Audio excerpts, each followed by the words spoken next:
y los que tienen los dos colores es el patrimonio mixto, porque hay lugares que son a la vez de interés cultural y natural. Antes comentaba que ya en el año 94 se había dado cuenta la UNESCO que había unos ciertos desequilibrios en la lista del patrimonio mundial, en el sentido de que más del 50% de los bienes estaban en Europa y América del Norte, que es un territorio muy pequeño en relación al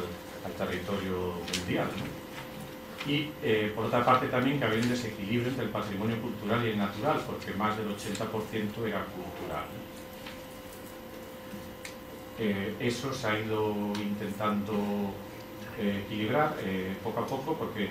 de hecho es que había una concepción, que como suele pasar en casi todos los campos de la vida, muy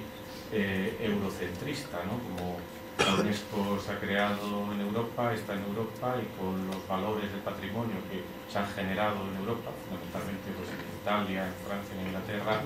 pues estos países se habían movilizado más para pedir declaraciones de su patrimonio y las habían conseguido. De hecho, Italia es el país que tiene más bienes declarados, tiene casi unos 50, y España es el segundo, con 42. Ven también ahí que hay unos puntitos rojos que corresponden a otra lista, que es la lista del patrimonio cultural, del patrimonio mundial en peligro. Sobre ella iremos, pero antes vamos a ver las nuevas categorías que a partir del año 92 y 94 se han ido creando, que son paisaje cultural, itinerarios culturales, por ejemplo el Camino de Santiago, el patrimonio industrial, la arqueología industrial de los siglos XIX y XX, que se está valorando y que una vez que esas industrias son abandonadas es un patrimonio muy frágil y poco considerado por la mayoría de la población como patrimonio. Y después, dentro del patrimonio natural, los desiertos, las zonas marinas costeras o las islas pequeñas que mantienen todavía un entorno natural no destrozado por la civilización. Entre ellas pues está aquí la imagen de una de las últimas declaraciones que ha habido en la reunión del mes de julio de este año, que son las islas Fénix, dentro del estado de Kiribati. Es un pequeño estado del sur del Pacífico que suena poco, pero hoy viendo el telediario, la primera edición, en la primera cadena ha salido este estado. No sé si alguno lo ha visto. Ha salido no por su patrimonio, sino con relación a los papeles de Wikileaks, porque a cambio de millones de dólares pues había aceptado llevarse algunos presos de Guantánamo. Aquí está la lista del patrimonio mundial en peligro, que en la actualidad está compuesto por 34 sitios, y como se ve, pues la mayoría están en países en vías de desarrollo, salvo, aquí se puede ver en Florida, en los Estados Unidos, el Parque Natural de Everglades, bueno, pues que tiene problemas de contaminación y de falta de agua. Bien, vamos ahora al Estado español, que tiene 42 sitios declarados, y aquí están por orden cronológico desde las primeras declaraciones en el año 84. Hubo un vacío entre el año 72 y el 84 porque España no había firmado todavía la convención, aunque era miembro de la UNESCO, pero al no haber firmado la Convención del Patrimonio Mundial, pues no se le podía declarar ningún sitio. Entonces, en una primera declaración en el año 84 se declararon 6 o 7 sitios, y entre ellos la Alhambra en Generalife, que después, en el año 94, 10 años después, fue ampliado a la Alhambra. La primera declaración como patrimonio natural la tenemos en el año 86, el Parque Nacional de Garajonal, en la isla de La Gomera. Ya en el año 93 tenemos una de esas declaraciones de patrimonio más modernas, en el sentido de que ya no es un monumento, sino que es la ruta del Camino de Santiago. Y en el año 97 tenemos la primera declaración de patrimonio mixto, natural y cultural, el área de los Pirineos y el Monte Perdido. Finalmente, en el año 2001 aparece el concepto de paisaje cultural, que ha sido concedido a Aranjuez. La verdad es que en todas estas cuestiones pues aparece ya también un poco la estrategia, o como si dijéramos la picaresca, porque Aranjuez pues podía haber sido declarado un conjunto histórico, o sea, una propiedad cultural, ¿no? Y el hecho de optar a paisaje cultural es porque, al ser una de las categorías que ahora están siendo potenciadas, pues era más fácil que le declararan como paisaje cultural que como un bien cultural o un bien mixto cultural natural, ¿no? Y finalmente, en el año 2006 tenemos otra de esas nuevas categorías de obras públicas del siglo XX o arqueología industrial, que es el puente de Portugalete en Vizcaya. En conjunto, pues vemos que ese desequilibrio que hablábamos antes, que había más patrimonio cultural que natural o mixto, pues en España también se da, porque tenemos 37 bienes inscritos como patrimonio cultural, solo 3 como natural y 2 mixtos. Por otra parte, en los últimos años se ha creado también una lista que llaman indicativa del patrimonio mundial, en los que cada país miembro remite al Centro de Patrimonio Mundial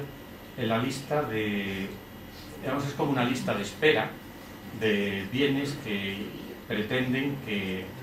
vayan siendo declarados en años próximos, o de algunos pues que han sido rechazados porque le falta alguna parte de su tramitación que debe ser corregida o mejorada, y permanecen en esa lista. España pues tiene 24 sitios actualmente en esa lista, de los cuales pues 12 son puramente patrimonio cultural, 7 son itinerarios, 1 es arqueología industrial, 2 patrimonio natural y 2 patrimonio mixto, y entre ellos he destacado con esa línea una nueva ampliación que ha propuesto el Ayuntamiento de Granada sobre el sitio ya declarado de Alhambra, Generalife y Albaicín, una nueva ampliación a lo que se denomina el arco renacentista y barroco de la ciudad de Granada.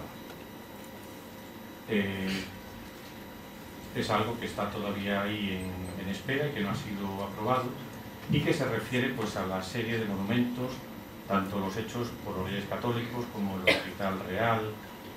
la Catedral, la Capilla Real, o iniciados como es la Chancillería, y después otras iglesias y hospitales ya renacentistas y barrocos, pues como el Hospital de San Juan de Dios, o la Cartuja, que está aquí al lado, o la iglesia de San Jerónimo, convento de San Jerónimo. Es decir, sería una declaración discontinua de elementos aislados que completarían lo ya declarado en Granada, y que se pretende declarar también como una extensión, porque es más fácil ampliar un bien ya declarado que declarar un bien nuevo. Sobre todo porque, como ahora la política es que ya solo cada año los países pueden proponer un bien, ya no es como antes que se podían proponer 10, y además los países más desarrollados y los que tienen una lista más larga, como es España, pues esos, digamos, que están ahora más desfavorecidos, por lo cual pues es ya difícil incluir nuevos bienes. Bueno, entrando en la página web del Centro de Patrimonio Mundial, pues se puede ver esa descripción del bien que envía el Ministerio de Cultura, porque las relaciones de la UNESCO con los países miembros son a través de los estados, de los gobiernos estatales, independientemente de que, como en España, el patrimonio cultural esté transferido a las comunidades autónomas. Es decir, que eso crea una dificultad en cierto modo, y también ha dado lugar a una serie de estrategias en las cuales pues, el gobierno central ha pretendido que cada comunidad autónoma al menos tenga un bien declarado. Entonces, ahora mismo, actualmente, todas las comunidades autónomas españolas tienen bienes declarados. Entre las que más tienen pues está Castilla, León y Andalucía. Pero como mínimo todas tienen uno. Esta es la ficha correspondiente a la Alhambra, Generalife y el Albaicín, y ahí están pues las fechas de inscripción, 1984, y la fecha de extensión, 10 años después, el 94, cuando se añade el Albaicín y los criterios que hemos comentado antes, 1, 3 y 4, que son los criterios que se valoraron cuando se declaró con el número 314, el bis, que significa la extensión. Bueno, pues vamos a pasar ya a analizar estas dos áreas declaradas en Granada, y voy a hacer una rápida visión de cómo fue la evolución histórica, puesto que son parte de las áreas urbanas más antiguas donde se generó la ciudad de Granada. Vemos aquí a nivel esquemático el área más elevada del Albaicín, lo que después se llamó la Alcazaba Antigua o Alcazaba Cadima, es decir, el área correspondiente a las parroquias antiguas de San Nicolás, San José y San Miguel Bajo, con el río Darro y el río Genil, y un castillo que había en la colina del frente, la Alhambra. Esta es la situación entre los siglos 8 y 10. A partir del siglo XI, cuando se establece el reino civil, el cual ahora vamos a celebrar por eso el milenio, primero se establecen en ese área antigua, pero pronto, durante el siglo XI, la ciudad crece y se extiende hacia el llano, llegando pues hasta Virrambla y Vivataurín, y enlaza ya la muralla de la ciudad con ese castillo que sigue existiendo en la zona de la colina de la Alhambra, y también se extiende la ciudad por lo que hoy es el barrio de San Pedro, en la ribera derecha del río Darro. Esta situación se mantiene hasta el siglo XII, simplemente pues, saturándose la ciudad existente, pero sin expandirse mucho. Sí hay una pequeña expansión por el sur, en lo que hoy es el barrio del Realejo, que era el arrabal de los alfareros en su momento, pero fundamentalmente la ciudad se mantiene dentro de esas murallas del siglo XI. Y ya en el siglo XV, a partir del siglo XIII, en que Granada vuelve a ser capital de un reino, esta vez del reino nazarí, hay un hecho importante, y es que Muhammad I, el primer sultán de la dinastía nazarí, en lugar de mantener el palacio real, donde lo tuvieron desde el siglo XI los reyes ziríes, pues decide hacer una ciudad palatina en esa colina de la Alhambra, donde ya había un pequeño castillo, con objeto pues, de estar mejor defendido y más apartado pues, de las luchas civiles, que eran quizá los principales peligros que había en aquella época. Más que las luchas con enemigos externos, eran las guerras civiles. Entonces hace una ciudad palatina independiente de la ciudad, del resto de la ciudad, y unido solamente por la zona militar, y con el que esa ciudad va teniendo un crecimiento, primero hacia el sur con unos arrabales, después hacia el norte, que es lo que se llamaría el arrabal del Albaicín, y también otro pequeño arrabal por la zona de la plaza de Virrambla. En esta situación se va llegando hasta el siglo XV, en la cual pues Granada